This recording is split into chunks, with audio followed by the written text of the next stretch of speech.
They called her the richest girl in America. But behind the marble staircases and glittering diamonds was a truth so dark it could never appear in the society pages. Consuelo Vanderbilt was not raised as a daughter. She was raised as a weapon, trained as a pawn, and sold like a prize in her mother's relentless pursuit of power. Before she had the chance to fall in love, her fate was already sealed. If you love stories of women who lived through betrayal, sacrifice, and scandal, women who turned cages into battlefields, make sure to subscribe, because this is not the fairy tale you've heard before. This is the untold life of Consuelo Vanderbilt. Consuelo was born in March 1877 into a world drowning in wealth. The Vanderbilts were America's empire builders. Railroads, steel, shipping, money that seemed endless, money that rivaled kings. From the outside, she was destined for a charmed life, a golden childhood in palaces built of stone and marble. But inside those walls there was no warmth. Consuelo was not welcomed as a child of joy. She was treated as proof of her mother's ambition. Her mother, Alva Vanderbilt, was a storm wrapped in velvet. Brilliant, ruthless, and determined, she had married into one of the richest families in America, but wanted more than money. She wanted status. She wanted her family to be untouchable among New York's elite. And for that, she needed her daughter. To Alva, Consuelo was not a little girl to be loved. She was the key to a crown. From the time Consuelo could walk, Alva began shaping her. No childish games, no room for curiosity, only endless training. Tutors drilled her in French, Latin, and literature, but also in how to sit, how to smile, and how to remain silent. Her mother corrected everything: the way she spoke, the way she held her fork, even the way she breathed. Alva's words echoed through the mansion. "I do the thinking, you do as you're told." At just 10 years old, Consuelo was strapped into steel rods to force her posture upright. One ran down her spine, another across her forehead. The pain was unbearable. Her legs shook at night so violently that servants whispered about the Vanderbilt fidgets. But she was never allowed to cry. To Alva, pain was not cruelty, it was training. Consuelo's world was not the playground of a child, but the stage of a performance. The Vanderbilt mansion on Fifth Avenue, a limestone palace designed like a French chateau, became her first prison. Beneath chandeliers, among tapestries and carved staircases, Consuelo was put on display. Dinner parties were not meals, but examinations. Guests would laugh as Alva mocked her daughter's nose, her figure, her voice. If Consuelo dared offer an opinion, she was humiliated. Every word, every glance was rehearsed. Yet even inside this gilded cage, Consuelo carried secrets. While her body was forced into silence, her mind ran free. She devoured books, history, legends, epics. She memorized lines of Joan of Arc and dreamed of women who refused to bend. She saw herself in the heroines who suffered but endured. At night, climbing the long staircase to her room, she whispered a prayer under her breath. Give me courage, not to please her mother, not to gain applause, but to survive. Her only moments of childhood joy came from her younger brother Willie. Just 18 months apart, they shared a bond that was almost forbidden in that house of rules. They played by the pond, chased frogs, and once even overturned their governess into the water, laughing until they were caught. Willie cried when punished. Consuelo did not. She had already learned that tears bought nothing in Alva's world. But there were glimpses of kindness. A nurse named Boer gave her what her own mother never did: gentleness. Boer once took her to visit the daughter of a groundskeeper, a paralyzed girl with no dolls, no pearls, nothing but stillness. Consuelo never forgot that moment. Years later, she wrote, "It was from her that I learned the happiness helping others brings." Even in childhood, Consuelo's spirit searched for freedom, for meaning beyond wealth and duty. As she grew, her beauty became undeniable. By 16, newspapers described her as regal, accomplished, a perfect debutante. Dressmakers measured her 20-inch waist in Paris. Society columns speculated about her hands, her smile, her figure. But all of this was not for her. It was preparation. Alva had built her daughter into an ornament, ready to be traded for something greater. When Consuelo traveled abroad at 17, the family yacht glittered in foreign harbors. Egypt, Athens, India, she saw the wonders of the world, but always behind a veil of protocol. She was not a tourist. She was inventory. And then something unexpected happened. Away from her mother's eyes, Consuelo met a man, Winthrop Rutherford. Handsome, kind, American, and most importantly, sincere. He didn't chase her wealth. He didn't speak to her governess. He spoke to her. For the first time in her life, she felt seen. She fell in love. But Alva had already written her daughter's fate. And when Consuelo dared to choose love for herself, her mother unleashed a storm that would shatter her heart and define the greatest scandal of her life.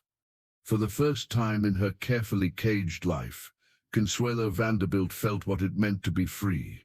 His name was Winthrop Rutherford, a man unlike the fortune hunters and suitors that hovered around wealthy heiresses.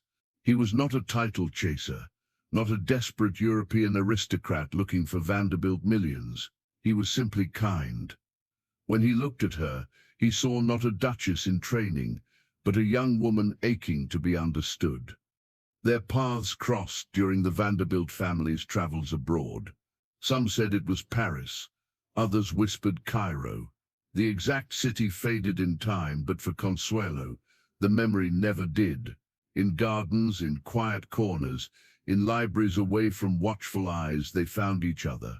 He spoke to her directly, not through her governess, not through chaperones. He listened, and for a girl raised to be silent, being heard felt like love. They exchanged books, letters, glances. He treated her not as a prize, but as a partner. When he asked if one day she would marry him, her heart leapt with the kind of courage she had prayed for as a child. For once she said yes on her own terms. This was her choice. This was her rebellion. Consuelo imagined a future. Perhaps they would announce their engagement soon, or run away if they had to. She would face her mother's fury, endure the storm, but afterward there would be peace. For the first time, she thought freedom was within reach. But Alva Vanderbilt was never blind. The same mother who had trained her to smile, to curtsy, to obey, now saw her slipping out of control. Letters stopped arriving. Friends vanished. Social invitations dried up. The machinery of silence closed in around her. Winthrop's name was scrubbed from her world, erased like chalk from a slate. And then came the performance of Alva's life. One afternoon, Alva collapsed, claiming her heart had failed. She lay in her bed, eyes closed, her voice faint as she whispered that Consuelo's love was killing her. Doctors were summoned, servants rushed about, and Consuelo, terrified, believed it all. "Do you want me to die?" her mother whispered. "After everything Isef built for you, after every sacrifice Isef made, you would repay me with shame?" Consuelo's strength crumbled. Guilt wrapped around her like chains. How could she choose her happiness if it meant her mother's death? Winthrop Rutherford, for all his devotion, could not breach the walls of her prison. His letters were intercepted, his visits blocked, his reputation quietly blackened. He was painted as unworthy, unsuitable, dangerous to the Vanderbilt name. Alva knew her daughter's heart, and she crushed it with surgical precision. Day after day, the pressure grew until Consuelo could no longer resist. One evening, as lamps were lit and lavender filled the sick room, she surrendered. "Tell him I consent," she whispered. With those words, the dream she had dared to claim was torn from her hands. She would never see Winthrop again. The only man she had chosen for herself vanished from her life like a ghost. Consuelo was just 17, but her rebellion had been defeated. And now, Alva unveiled the real plan. The Duke of Marlborough was not a man of romance. Charles Spencer Churchill, known as Sonny, carried the weight of centuries of English nobility and the burden of endless debt. His ancestral home, Blenheim Palace, was crumbling, its staff unpaid, its glory faded. What he needed was money. What Alva wanted was a title. The exchange was simple: $10 million in Vanderbilt fortune for the crown of a duchess. For Consuelo, there was no escape. Her true engagement had been destroyed, her secret love erased. What remained was exhaustion. She no longer fought, no longer resisted. "I agreed," she would later write, "not from hope, but from despair." The announcement spread like fire.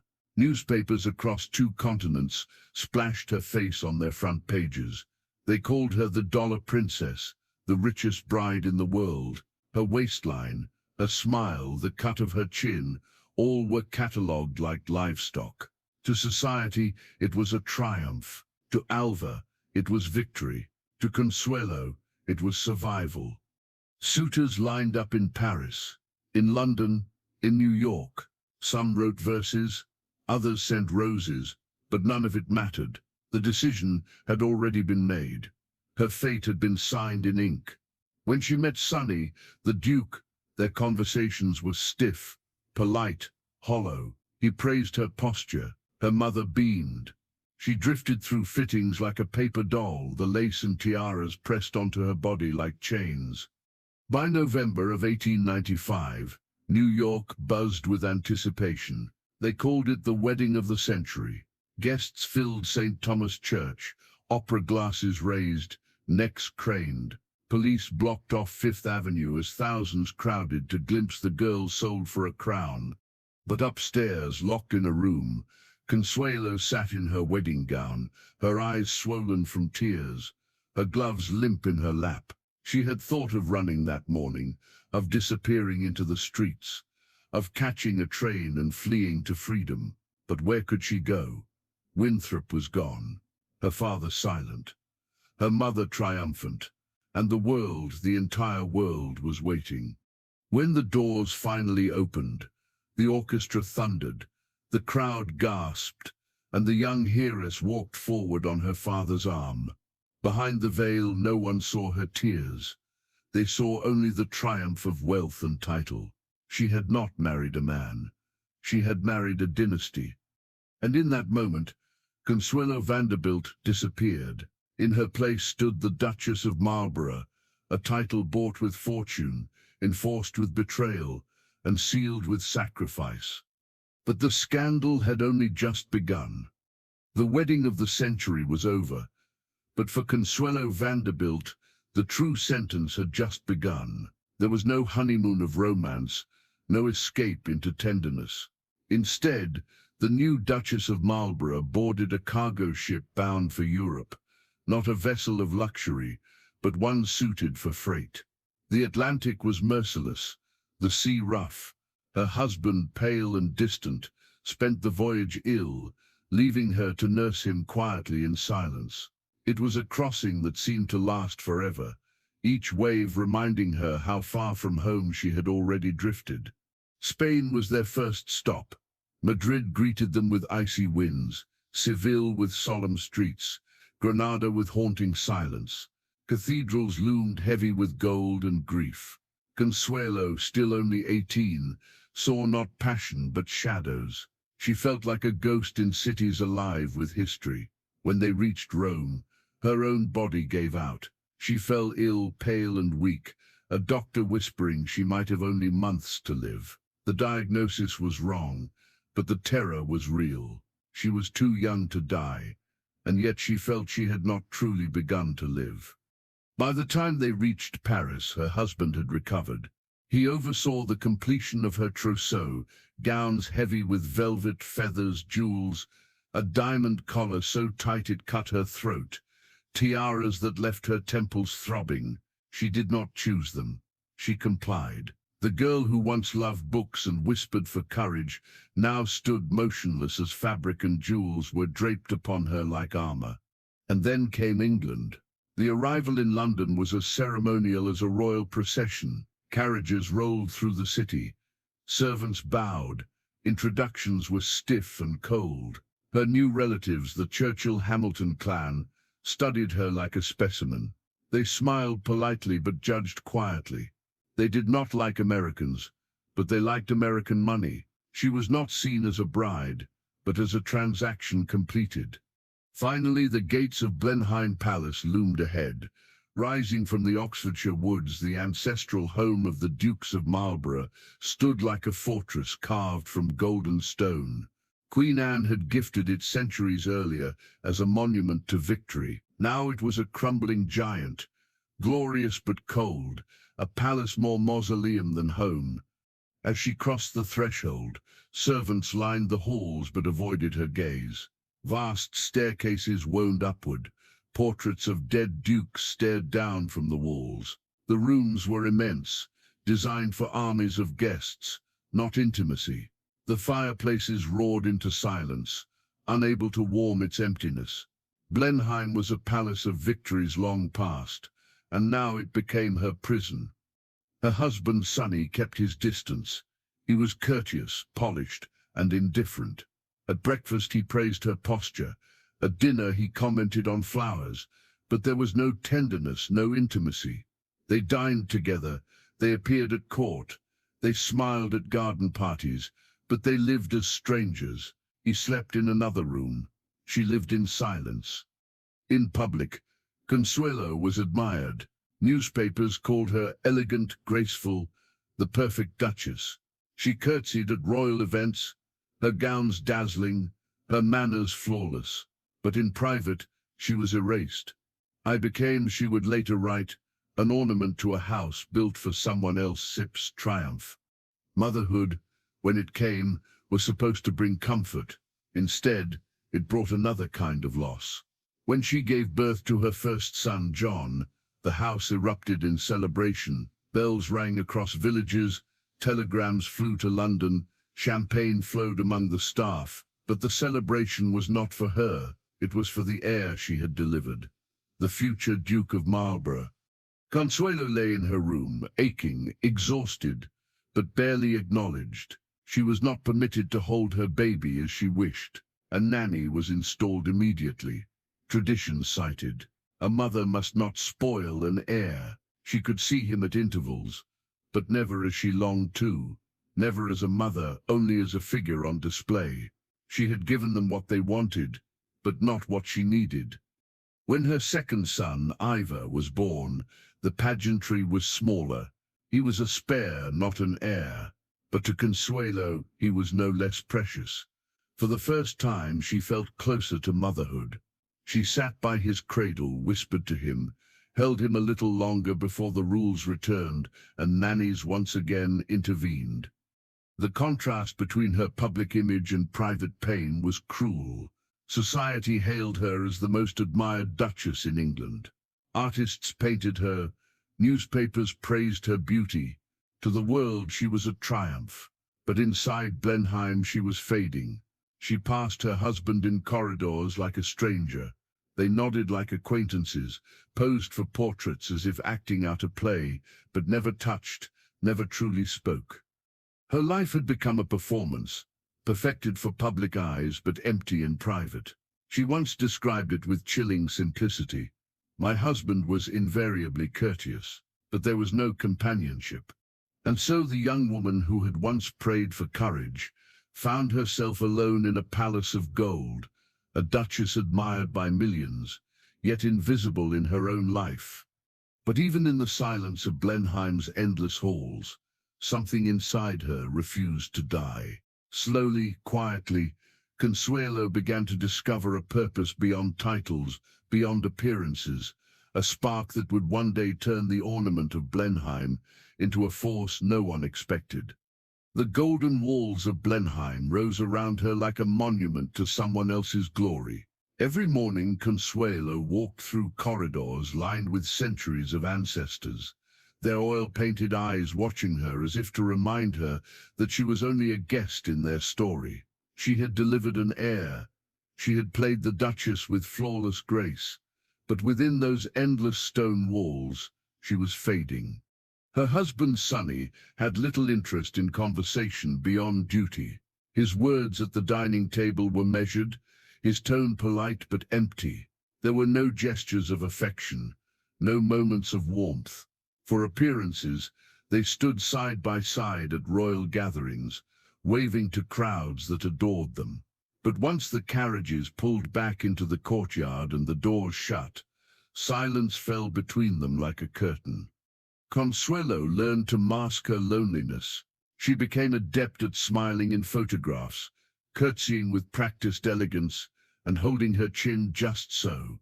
Society declared her the most admired duchess in England. Newspapers called her a perfect ornament of Blenheim.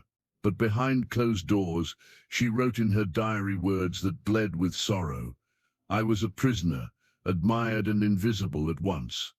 She might have withered completely if not for something unexpected. The villagers. Blenheim's vast estate stretched across Oxfordshire, home to farmers, workers and families who struggled quietly while the dukes displayed their grandeur. Consuelo began visiting them, at first timidly, then with growing resolve. She listened to their hardships, failing crops, children ill with fevers, mothers worn thin. For the first time since her marriage, she felt seen not as an ornament, but as a human being who could make a difference. Her husband scoffed at her interest in local affairs, but Consuelo persisted. She organized clothing drives, helped establish schools, funded nurses to care for sick children. The villagers adored her, not for her jewels or her title, but for her kindness. Word spread quickly. The young American Duchess had a heart. Yet even this small freedom carried risk. Every time she returned to Blenheim after these visits, she was reminded that her true world was still gilded confinement. Lavish dinners stretched for hours. Political conversations dominated the table, and she was expected to remain poised, silent, and smiling.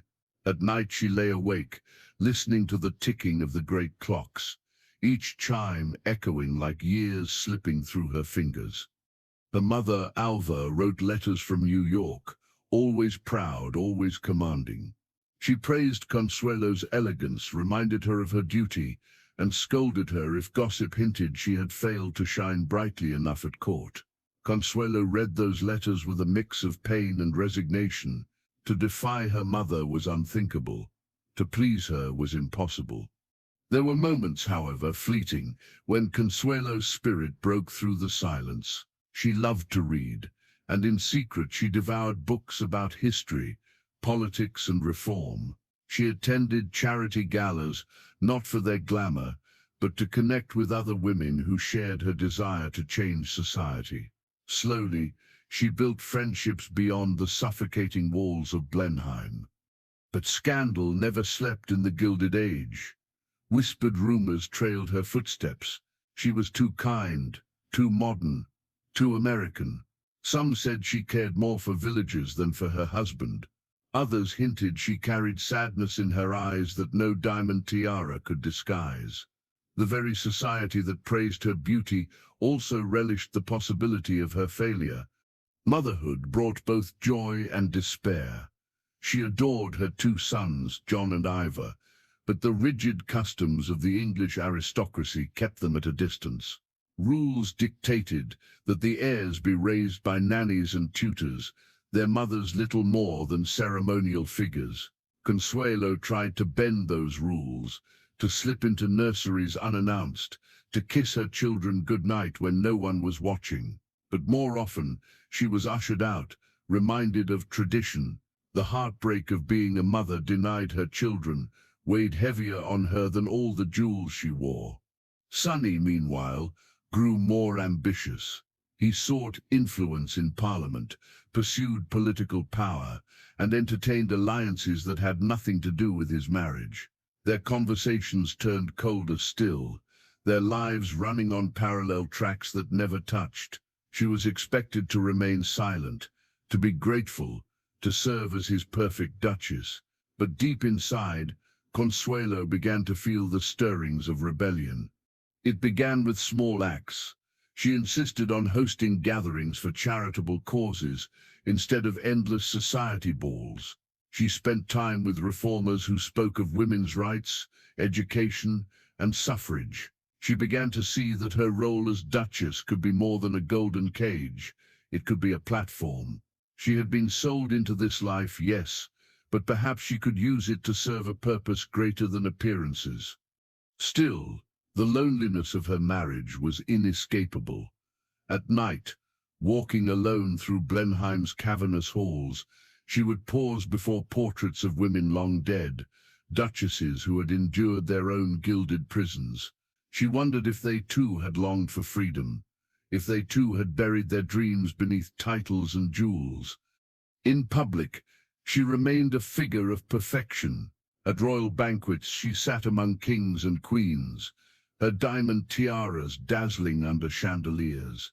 Her photographs appeared in every major paper, her gowns copied by fashion houses, her name whispered with awe. But in private, she prayed, not for glory but for courage. The same courage she had prayed for as a girl under her mother's rule. And slowly she began to see the truth. She could no longer survive by being the silent ornament of Blenheim. She needed more. Her heart yearned for a life of purpose. Her soul ached for love. And though the world saw her as a glittering success, inside she was preparing, quietly, invisibly, for a transformation that would one day shatter the gilded facade.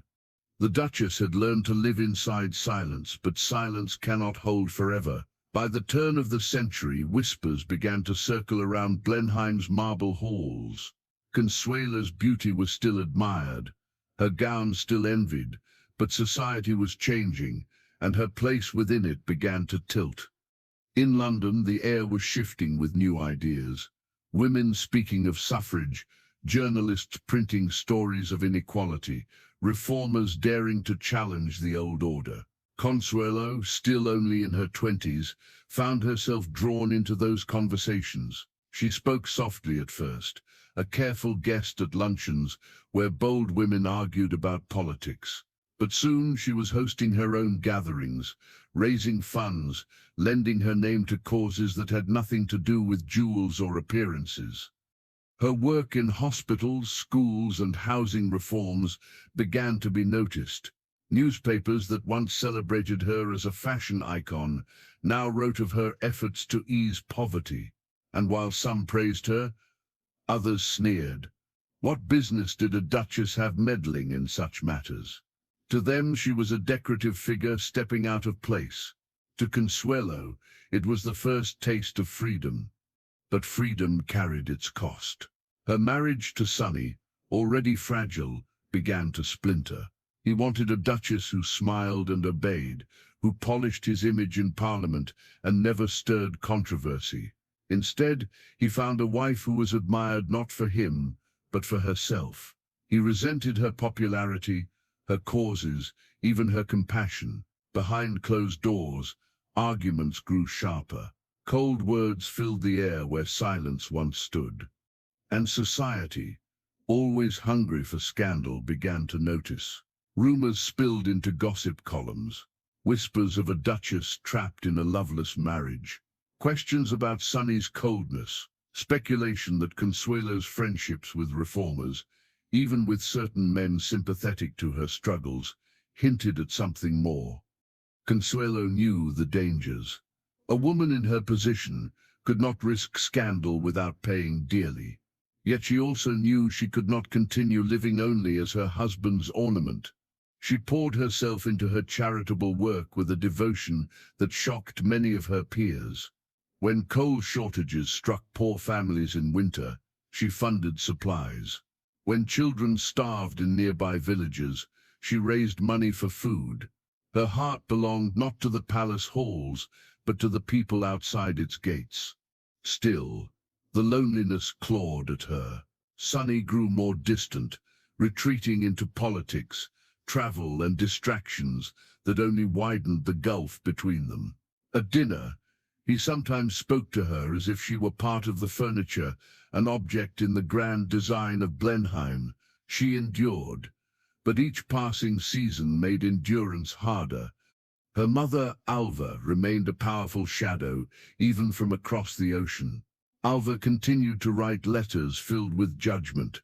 She congratulated herself on Consuelo's position, boasting of the Duchess to American society. But she never asked if her daughter was happy. To Alva, happiness was irrelevant. Achievement was everything. Consuelo read those letters in silence, sometimes tearing them apart in private, but never daring to write back the truth.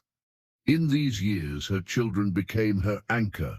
John and Ivor were growing quickly, and every moment she managed to steal with them felt like oxygen. But tradition still kept them distant. Tutors and nannies oversaw their days. She was permitted affection, but not authority. To fight for her sons felt like fighting the very walls of Blenheim, immovable, ancient, unyielding. Yet the world outside was changing faster than those stone walls could contain. Newspapers grew bolder, the women's suffrage movement louder. Friends like Winston Churchill crossed her path at political gatherings, and though he admired her beauty, he also recognized her intellect. Consuelo was not simply ornamental, she could debate, question, and think.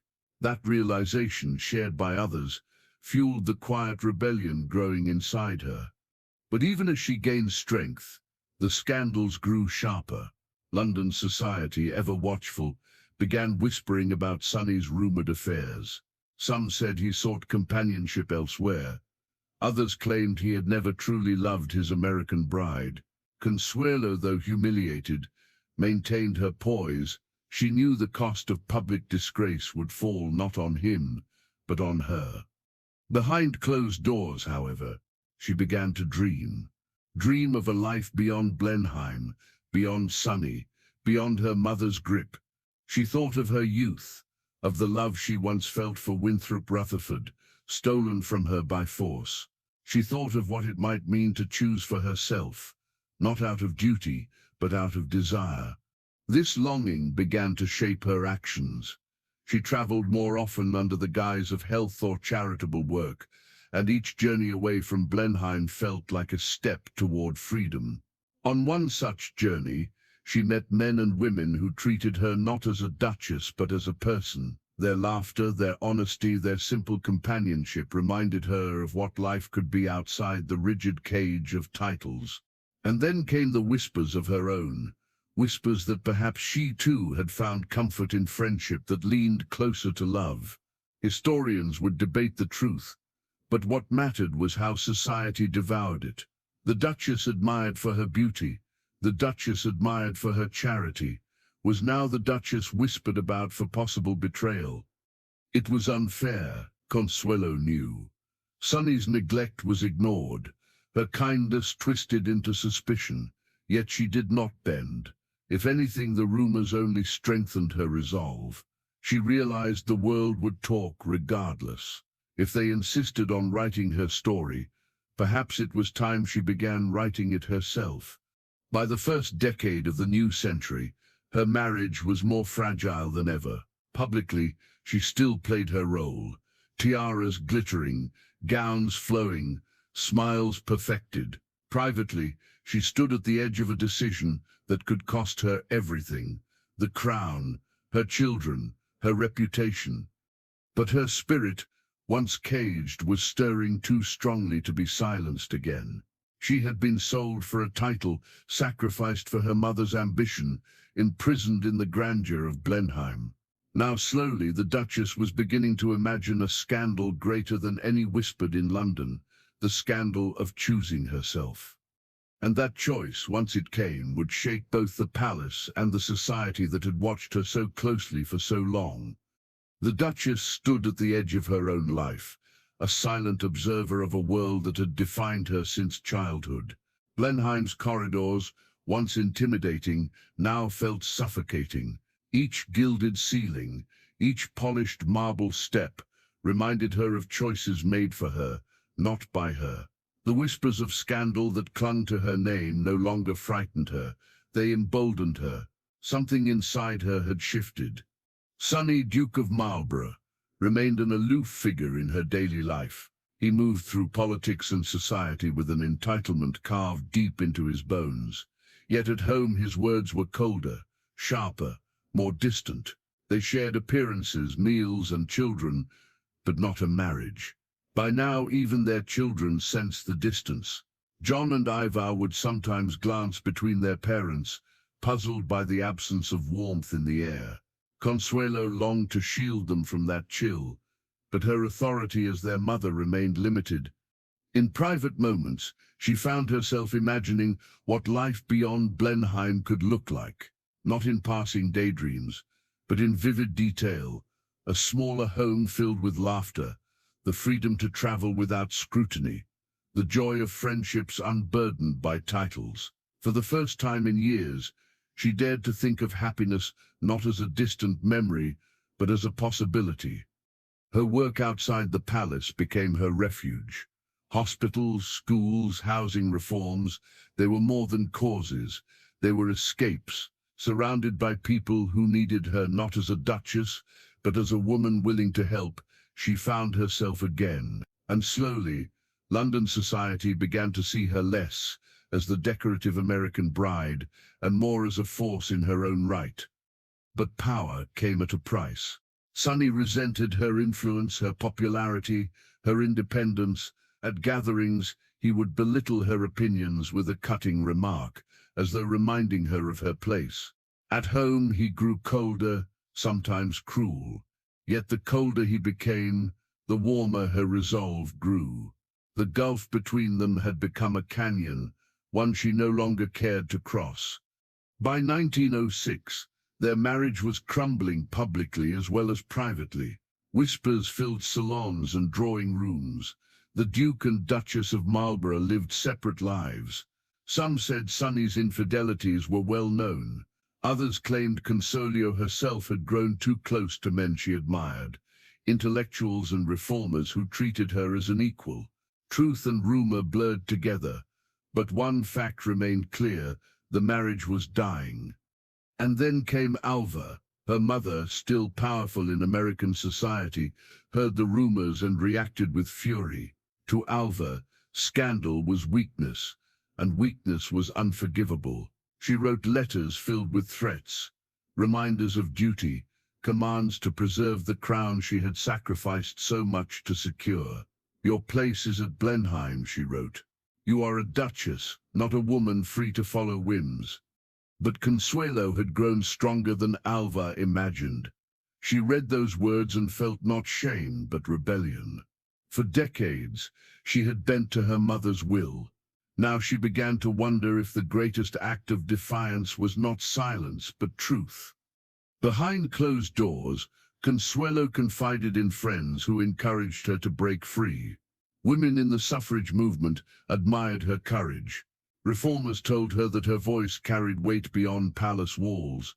Even her sons, though still young, gave her reason to believe that her love for them might matter more than any title. Still, the risk was enormous.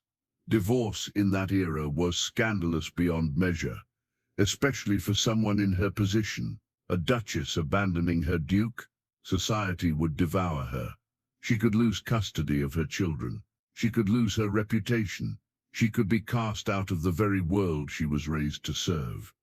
Yet Consuelo's spirit, caged for so long, refused to remain silent. She began making careful moves. Trips to London became more frequent, often under the guise of charity or health. Each journey away from Blenheim gave her a taste of independence, and she savored it like stolen wine. In 1906, the strain could no longer be hidden.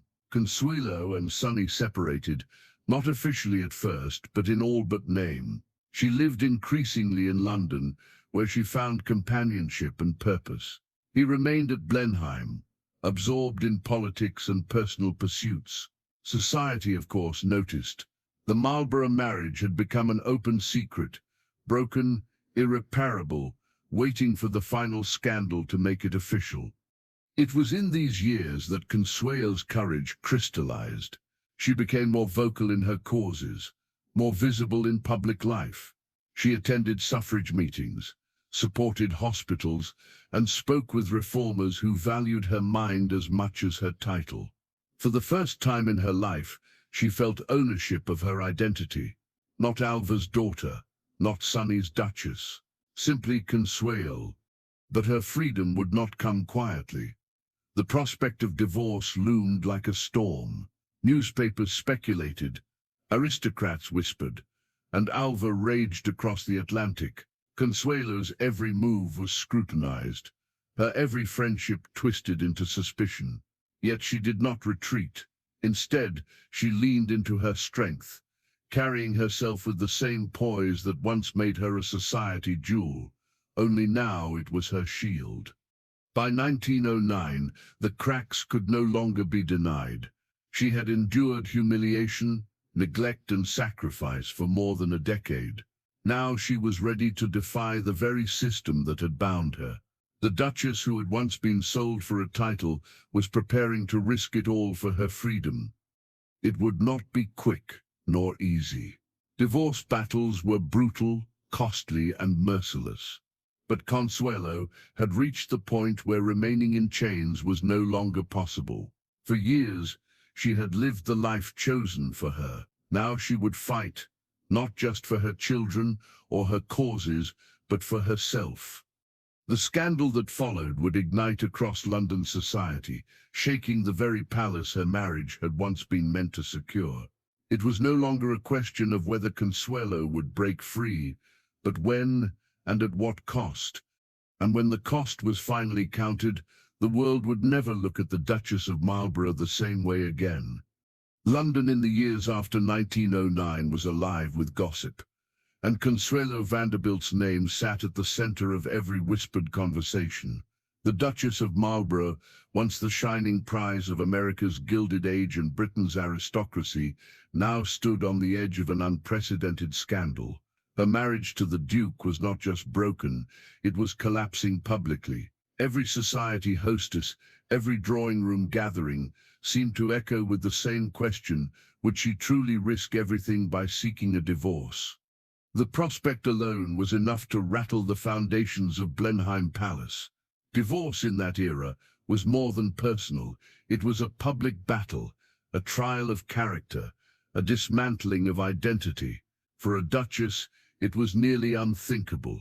To step away from her husband meant stepping away from the crown her mother had forced upon her, from the wealth and security of her position, from the very role that defined her in the eyes of the world. Yet Consuelo had endured too much to turn back now.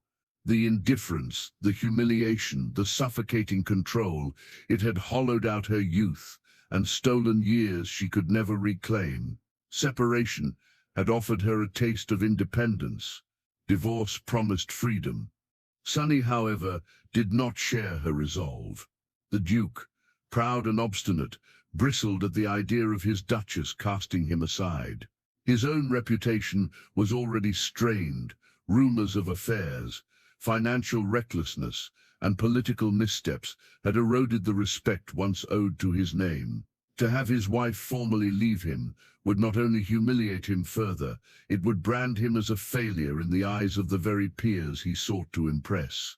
Thus began a war not of swords but of whispers, strategies, and legal maneuvers. The Marlboroughs' looming divorce was discussed in the press with thinly veiled fascination. Reporters hinted at betrayals and indiscretions, while polite society masked their judgment behind feigned sympathy. In private, however, they savored every detail of the unraveling marriage. Consuelo, for her part, maintained her composure. She moved with grace through the storm, never allowing the public to see the turmoil within. To allies, she confided her exhaustion, her longing to be free of the gilded cage she had been placed in as a teenager. To the world, she was still the Duchess, elegant, dignified, untouchable. Her mother, Alva, proved to be both a burden and a weapon. Though Alva had once forced Consuelo into the marriage, she now championed her daughter's right to leave it. By 1910, Alva had transformed herself into an outspoken advocate for women's rights, particularly suffrage. What once had been manipulation now became support, though not without its own sharp edge. Alva demanded that Consuelo face the scandal head-on, to set an example of female strength. For Consuelo it was complicated.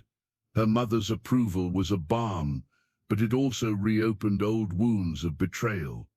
The legal battle began slowly, shadowed by negotiation and intimidation. Sonny resisted every step, but the distance between them was undeniable. Their lives had split into parallel lines, his in the political and aristocratic circles, hers in philanthropy and reform. Even their children, John and Ivor, saw little of their parents together. The fiction of a marriage could no longer be sustained. And then came the final break. In 1919, after years of strained silence and public speculation, the Duke and Duchess of Marlborough's divorce was announced. It was sensational. Newspapers splashed the story across their front pages. Duchess to divorce American Heiress breaks British title. The words carried shock but also a thrill. For many women of the time, Consuelo's act was radical, even liberating. She had dared to reject a loveless, suffocating marriage in a world where women were expected to endure. The scandal was immense. Aristocrats whispered about impropriety, about what this meant for the future of the Marlborough line. In America, however, Consuelo was celebrated. She was no longer just the girl who had been sold for a crown. She was the woman who had dared to give it back. Still, freedom came with sacrifice. Though she fought to remain close to her sons, custody and tradition bound them to Blenheim. The ache of separation never fully healed. She would always be their mother, but never again their daily presence. That wound was deeper than any headline, more lasting than any scandal. Yet out of loss came renewal. In Paris, amid the vibrant post-war society of the 1920s, Consuelo found a second chance at love. Jacques Bolsan, a wealthy French aviation pioneer, offered her the warmth and companionship she had long been denied. With him, she discovered laughter, affection, and partnership. It was not the grand palace dream her mother had once demanded. It was far better. It was real. Her new life was marked by freedom and purpose. She immersed herself in philanthropy, particularly with war relief, children's hospitals, and social causes. She was no longer the Duchess defined by her title. She was Consuelo Vanderbilt, a woman whose influence was measured not by jewels or titles, but by the lives she touched. The contrast could not have been sharper. Sonny remarried as well, taking another American heiress as his bride. But Blenheim remained a monument to duty and appearance, while Consuelo's life blossomed into one of authenticity. The world had seen her as a victim, then as a scandal, but now she was emerging as a survivor. Her story rippled far beyond her own circle. To women trapped in loveless marriages, she was proof that escape was possible. To the suffragists who fought for equality, she was evidence that even the highest titles could not silence a woman's will. And to history she became a paradox, the Duchess who had been forced into royalty, only to cast it aside for her own truth. But Consuelo's journey was not over. Freedom had been won, but at great cost. She had redefined herself, yet the scars of betrayal and sacrifice lingered. The next chapters of her life would show how a woman, once sold into marriage, could turn pain into power, and how the world would come to see her not as a gilded ornament, but as a force of resilience. Paris in the 1920s was a world reborn. The Great War had ended, and though its scars lingered, the city pulsed with new energy. Jazz drifting from smoky cafes, artists and writers remaking culture on every corner, and a restless hunger for freedom in every soul. Into this vibrant atmosphere stepped Consuelo Vanderbilt, no longer the trapped Duchess of Blenheim, but a woman remaking herself in her own image. Her divorce from the Duke of Marlborough had been a scandal of international proportions, yet here in France she was not treated as a fallen duchess. She was admired, even envied. No longer was she the young bride with downcast eyes and a crown forced upon her head. She was a mature, elegant woman with stories carved into her face, resilience in her posture, and dignity in every gesture. At her side was Jacques Balsan, the French aviation pioneer and industrialist. Their romance had begun quietly, almost shyly, but by the 1920s it was undeniable. Jacques offered what Sunny never could: kindness, companionship, and genuine affection. He was worldly but not arrogant, wealthy but unpretentious. For the first time, Consuelo had a partner who saw her not as an heiress or a duchess, but simply as herself. They made their home in France, far from the cold grandeur of Blenheim Palace. Their Parisian residence was elegant, yes, but it radiated warmth, filled with friends, laughter, and lively debates. Writers, politicians, and socialites passed through their salons, but unlike the rigid formality of English society, the atmosphere was alive with creativity and curiosity. Consuelo thrived. Yet beneath this newfound joy lay echoes of sacrifice. Her two sons, John and Ivor, remained bound to their father's world. She saw them when she could, cherished every visit, but the ache of separation lingered like an unhealed wound. Her children were her greatest love, yet tradition had stolen much of their shared years. The cost of freedom, she knew, was steep.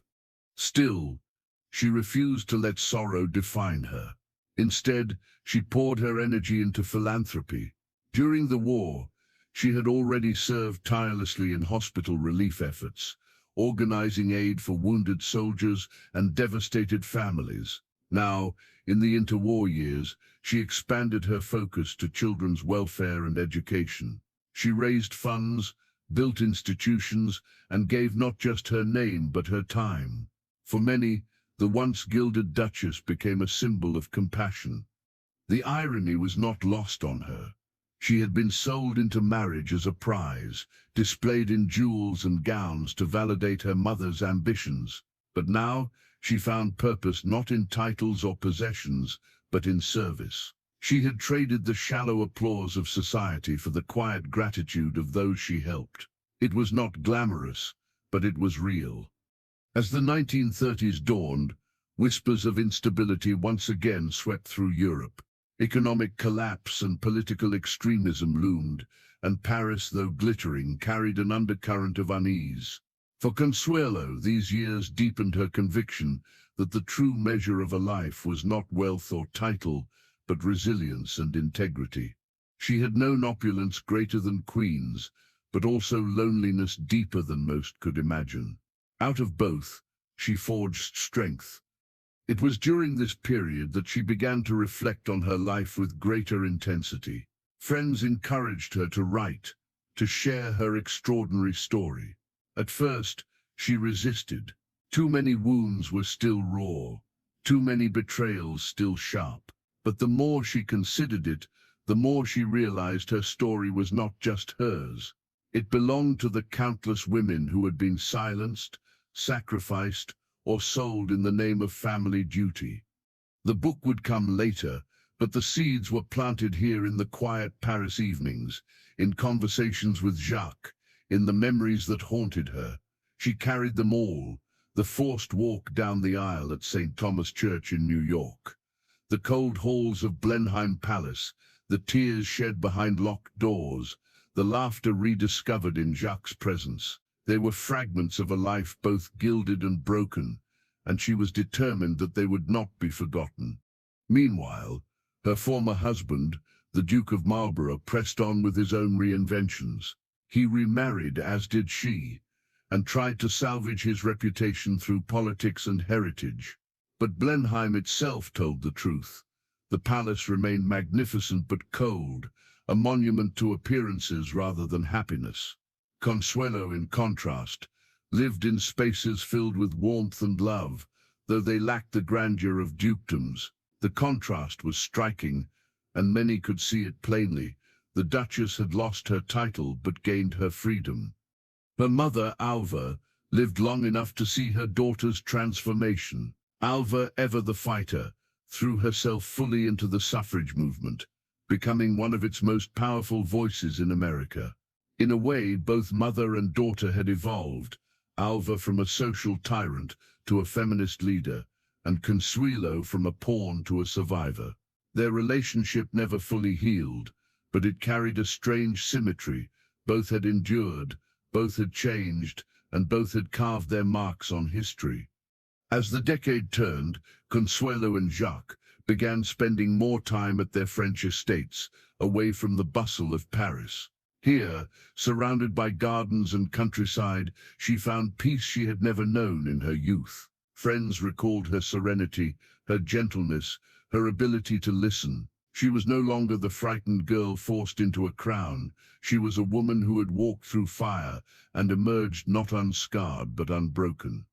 Yet even in this calm, she knew history was shifting once more. The shadows of war were lengthening, the world bracing itself for another catastrophe. And though she could not stop what was coming, she could bear witness, she could remember, she could tell her story. It was not yet the time, but the decision was made. One day she would write her memoirs. One day she would strip away the illusions and reveal what it truly meant to be a Gilded Age heiress, what it cost, what it destroyed, and what it ultimately gave back. For now she lived in the fragile brightness of the present, dinners with Jacques, charity galas that mattered more than any coronation ball, quiet evenings by the fire, laughter shared with friends who loved her not for her name, but for her spirit. Consuelo Vanderbilt had been sold for a crown, paraded as an ornament, sacrificed for ambition. Yet by the time Paris embraced her, she had transformed herself into something greater, a woman who had chosen her own life, no matter the price. And still, the most shocking chapter of her story, the unmasking of her past, written in her own words, was yet to come. The calm of the French countryside was not built to last. As the 1930s closed, thunder rolled across Europe once again. This time, it was not the echo of champagne toasts or jazz rhythms. It was the roar of armies, of ideologies hardening into weapons. Adolf Hitler's rise in Germany was no longer a distant storm. It was a gathering hurricane. Consuelo, now in her 60s, watched history repeat itself with dread. She had seen one war rip apart the gilded world of her youth, and now another threatened to devour everything once more. Paris, once the playground of artists and dreamers, grew tense, uneasy. Whispers of German aggression filled the air.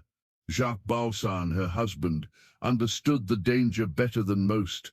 His ties to industry and aviation gave him a front-row seat to the escalation. And when the German army finally marched into France in 1940, their world collapsed. Consuelo and Jacques fled. Like so many others, they left behind their estates, their friends, their routines, and sought refuge abroad. The glittering salons and peaceful gardens of their French life gave way to the uncertainty of exile. For a woman who had once been paraded as a duchess in the grand halls of Blenheim, the sight of trains packed with desperate families, of bombed-out villages, was a cruel reminder. Titles meant nothing against the weight of history. In America, she was not just returning as a Vanderbilt heiress, but as a survivor, one who had already endured a war, a loveless marriage, and the slow erosion of the world she once knew. Yet, as always, she refused to remain idle. Consuelo threw herself once again into relief work. This time, her efforts focused on helping displaced Europeans, women and children torn from their homes, and soldiers who needed support far from the battlefield. Her name opened doors, yes, but it was her persistence that left its mark. Consuelo did not stand for photographs in gowns to raise funds. She worked behind the scenes, organizing, writing letters, calling on wealthy contacts, persuading those who lived in safety to extend their hand to those who had lost everything. Those who worked with her often marveled at her stamina, her drive. Here was a woman who had once been traded like property, yet now chose to spend her final years lifting others. But the war years were not without heartbreak. Friends she had known in Paris disappeared, swallowed by the Nazi occupation. Some were imprisoned, others executed, others vanished without trace. The very culture that had given her joy, the salons, the artists, the musicians, was silenced under fear. Even after the Allied victory, the scars lingered. Europe was changed forever. Through it all, Jacques remained her anchor. Their bond deepened under the strain of war. He was no longer the dashing aviation pioneer of his youth, but a steady, loyal companion who understood her silences and shared her burdens. Together they rebuilt what they could, but the truth was undeniable. Their glittering circle of the 1920s had faded into memory. By the late 1940s, the world had moved into a new age. America surged with post-war optimism, while Europe struggled to heal. For Consuelo, the question pressed heavier each day: what would remain of her story when she was gone? Would history remember her only as the Duchess who had been sold for a crown? Or would it recognize the truth, the sacrifices, the resilience, the humanity behind the facade? It was Jacques who encouraged her to write. Friends had echoed the suggestion for years, but now, in her later life, she finally agreed. She had carried her story like a burden, but also like a secret weapon. She knew the world had always been fascinated with her, the heiress, the duchess, the scandalous divorcee, but they had never heard the truth in her own words. She began to draft her memoirs. The process was painful. Each page dragged her back through corridors she had long since closed. Her mother's iron will, the forced walk down the aisle in New York, the bitter years at Blenheim, the loneliness that nearly consumed her, and the fragile hope she had rebuilt with Jacques. She wrote of the betrayals, the sacrifices, the gilded illusions, and the quiet victories. It was not gossip she sought to deliver, it was testimony. And as the manuscript took shape, she realized something profound. Her life was not merely her own, it was emblematic of an entire generation of women silenced under the weight of duty. She became their voice. In writing, she broke the chains that had bound her, not just as the Duchess of Marlborough, not just as a Vanderbilt, but as a woman. By the 1950s, Consuelo had transformed from an ornament of society into something far rarer, a chronicler of her own survival. When she published her memoir, The Glitter and the Gold, the world was riveted. Readers devoured her words, stunned by the honesty, the sorrow, the elegance with which she recounted her life. It was not just a story of privilege, it was a story of endurance, of the cost of wealth, of the illusions that glittered but left behind scars. The very society that had once gossiped about her divorce now applauded her candor. Newspapers quoted her passages. Historians cited her first-hand accounts of life inside the English aristocracy. Women especially found her story electrifying. At last, a woman of her class had spoken plainly of sacrifice and survival. But behind the applause was something more meaningful. Consuelo had reclaimed her narrative. For decades, others had written her story. Her mother, her husband, the press. Now with her memoir, she wrote it herself. Yet even then, she left readers on edge, because the memoir, though generous in detail, still held shadows. There were secrets she never fully unveiled, betrayals she only hinted at. Perhaps she knew that mystery would ensure her legend endured. Or perhaps some wounds remained too deep to expose, even after a lifetime of reinvention. What was undeniable was this: Consuelo Vanderbilt, once the pawn of the Gilded Age, had become its most haunting voice. The twilight of Consuelo Vanderbilt's life was far from the glittering palaces and ballrooms where her story had begun. She had traveled a long road from a frightened girl in New York forced into a crown, to a duchess trapped in a cold English castle, to a survivor who finally seized her freedom.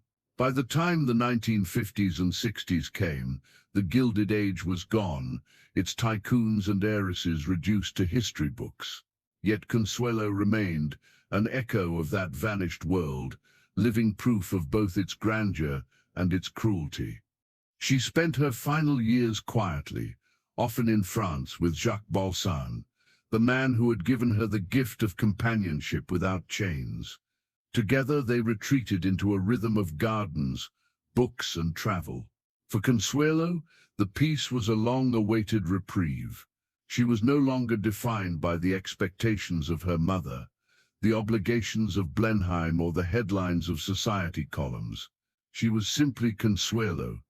But history had not forgotten her. Her memoir, The Glitter and the Gold, had given the world a glimpse into the hidden corridors of privilege. Scholars, journalists, and ordinary readers saw in her words the cost of being a woman in a society where wealth and titles mattered more than choice or love. She became a quiet icon, not for her wealth, but for her honesty. Women who had lived through arranged marriages, who had been silenced, who had sacrificed for family honor, now saw themselves in her story. In December 1964, Consuelo Vanderbilt passed away in Southampton, Long Island, at the age of 87. She died not in a palace, not in Blenheim, but near the place where it had all begun, close to the Vanderbilt name that had once sold her future. At her funeral, there was no crown, no duchess's robe, only the dignity of a woman who had endured, survived, and finally reclaimed her own identity. The world remembered her not as the glittering bride in pearls, or the duchess paraded for prestige, but as the woman who had dared to speak. She was one of the first of her kind, an American heiress who revealed the truth behind the gold leaf facade. In doing so, she became more powerful in death than she had ever been in life. And perhaps that was the final scandal, the final sacrifice, that the girl who was silenced for so long had the last word. Consuelo's life remains a mirror of the Gilded Age itself. It glittered, it seduced, it promised wealth and power, but beneath it lay betrayal, sacrifice, and silence. Yet, just like Consuelo, the truth eventually broke free. Even now, her shadow lingers. Walk through the halls of Blenheim Palace, and you can almost hear her footsteps, her voice whispering through history. Open her memoir, and you can feel her presence, an heiress who lived not just for scandal but for survival. And that is why her story endures. Because in the end, Consuelo Vanderbilt was not just a duchess. She was not just a gilded pawn. She was a survivor who dared to leave her scars as her legacy. And now I shall leave you with this question. If you had been born into unimaginable wealth but forced to sacrifice your freedom, would you have had the courage to fight back as Consuelo did, or would you have been buried by the glitter and the gold? Don't forget to like, subscribe, and share this story so more people can uncover the secrets buried in history's forgotten women. And tell me in the comments, was Consuelo a victim of her mother's ambition, or a victor who turned her pain into power?